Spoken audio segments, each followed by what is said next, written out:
Então, pessoal, vamos aqui para minha tela e eu vou mostrar para vocês sobre a fibofaixa. Uma coisa importante que a gente tem que entender. A fibofaixa ela é gerada pela nossa ferramenta, ó, eu vou desenhar aqui para vocês, dependendo do time frame que você está. Nós estamos aqui no H4. Então, é gerado uma fibofaixa dentro do H4 que abrange a semana, tá? A semana em questão que eu estou operando. Se eu, por acaso, estivesse no gráfico aqui, por exemplo, de H1, eu vou descer aqui.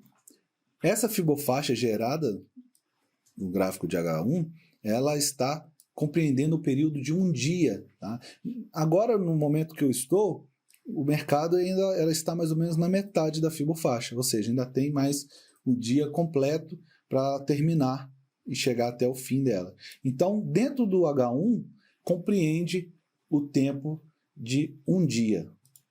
No M30 também. Essas proporções foram criadas por nós e automaticamente é gerado. Tá? Então, às vezes você pode se perguntar, a fibofaixa do M30, então ela representa o período de um dia. Tá?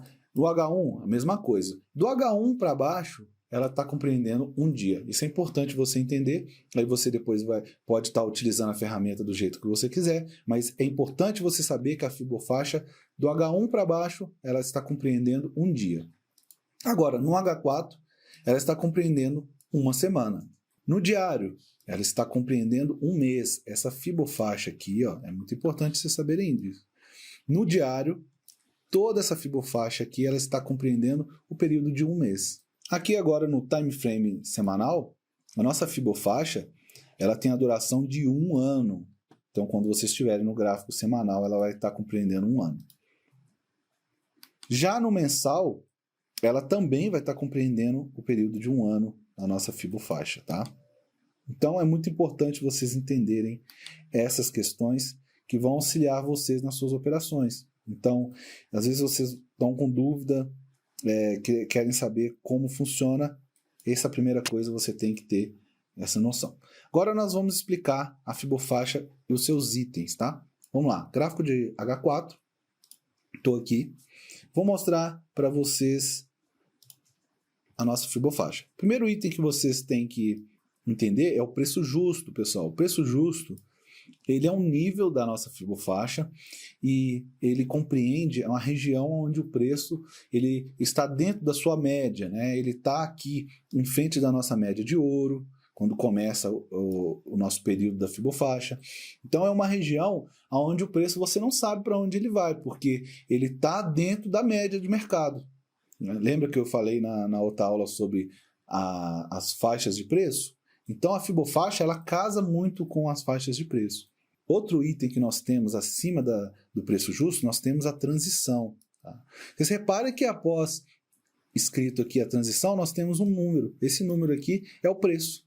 Então eu já deixo junto com as fibofaixa os preços para vocês poderem acompanhar. Acima da transição nós temos a exaustão e acima da exaustão nós temos a rejeição. Da parte de baixo aqui, ó, o preço justo é o meio. Abaixo dele nós também temos transição, exaustão e rejeição. Então, toda a projeção que a fibofaixa faz acima do preço, em transição, exaustão, rejeição, abaixo do preço, a mesma coisa, tá? Lembra que aqui é uma distribuição feita da nossa fibofaixa. Então, pessoal, vocês entenderam agora o que é a fibofaixa. Mostrei para vocês aonde ela é gerada, nos time frames e quais são os itens. Agora eu vou explicar para vocês as importâncias desses itens que estão aqui. O preço ele vai estar trabalhando em ondas, certo?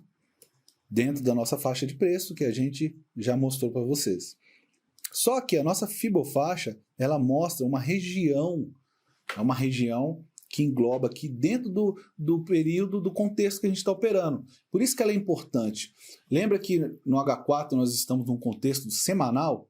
Então, assim, o preço ele vem trabalhando ao longo dos meses, ao longo dos dias, mas quando a gente observa essa fibofaixa, ela está mostrando para a gente o contexto daquele momento de mercado. Por isso que ela é muito importante e ela é muito interessante de ser estudada.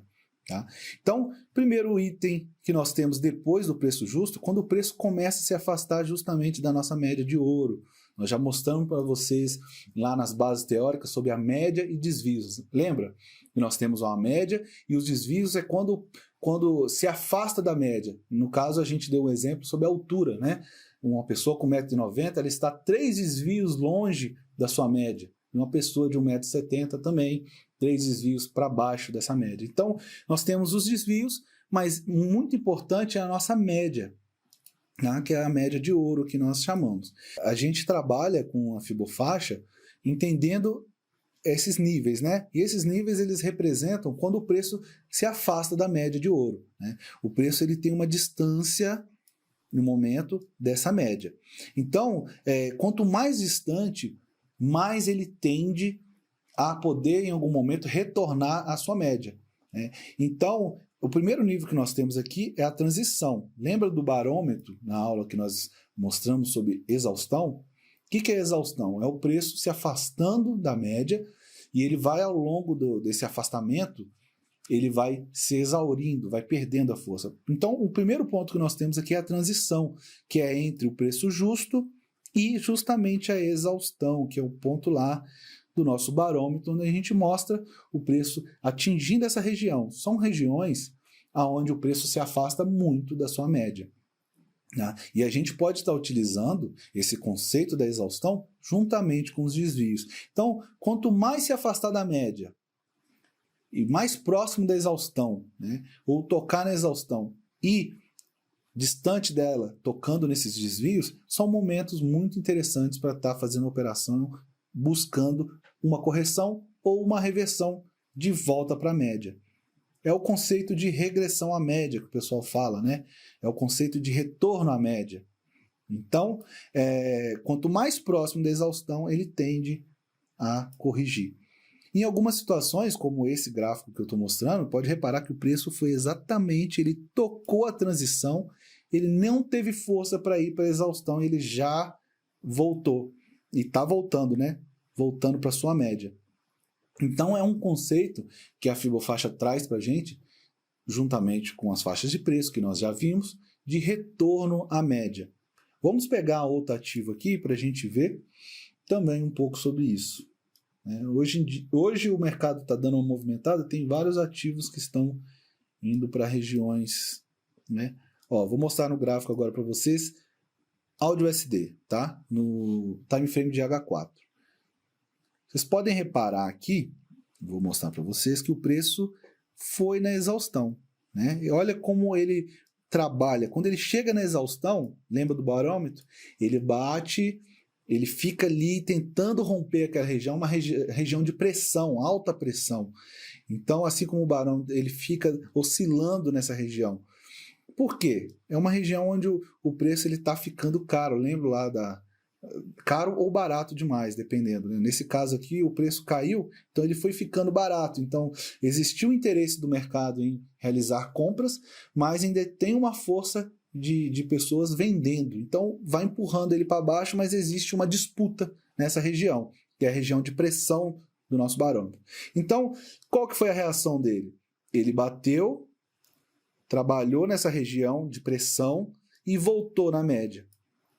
Ele voltou na média, mas como a força compradora não foi suficiente, ainda existe uma alta aqui para o dólar frente ao AUD, e existe toda uma pressão aqui macroeconômica, geopolítica no momento que nós estamos vivendo, aconteceu como no barômetro a gente mostrou. A pressão foi além, rompeu aqui a exaustão e, pasmem, tocou nesse momento na rejeição e está tentando voltar. Então, repare como a nossa ferramenta faz essa leitura, e essas regiões, elas são regiões de tensão, né? Então, existiu essa força aqui que foi na rejeição, mas ela está trabalhando aqui nesse momento ao vivo. Então, acima da exaustão, nós temos a rejeição, que é uma região que realmente o preço foge por questões que vão até além do gráfico, tá? Além até do preço, né? Porque às vezes tem um produto, lembra que eu falei lá na faixa de preço sobre a Coca-Cola? R$5, né? Preço de mercado. Se tiver alguma coisa que faça ele ou ficar barato demais ou caro, vai ter interesse de pessoas querendo comprar, independente da situação geopolítica, econômica, vai ter pessoas que vão pensar só no preço, né? Pô, o cara tá vendendo a latinha a R$1. Vai ter gente falando, eu compro, eu não quero nem saber se tá tendo guerra, se tá tendo pandemia, a pessoa quer preço, né? Existe essa situação e a nossa ferramenta lê justamente isso. Lembrando na introdução, como eu falei, conforme vocês vão pegando o jeito, né, vai pegando a experiência, vai conhecendo, vocês vão ter diversas formas de estar operando. Vocês vão utilizar a melhor funcionalidade para o momento de mercado. Mas a Fibofaixa é uma excelente funcionalidade e vai ajudar muito vocês na hora de estar abrindo as operações. E essa é a nossa aula. Muito obrigado e até o próximo vídeo.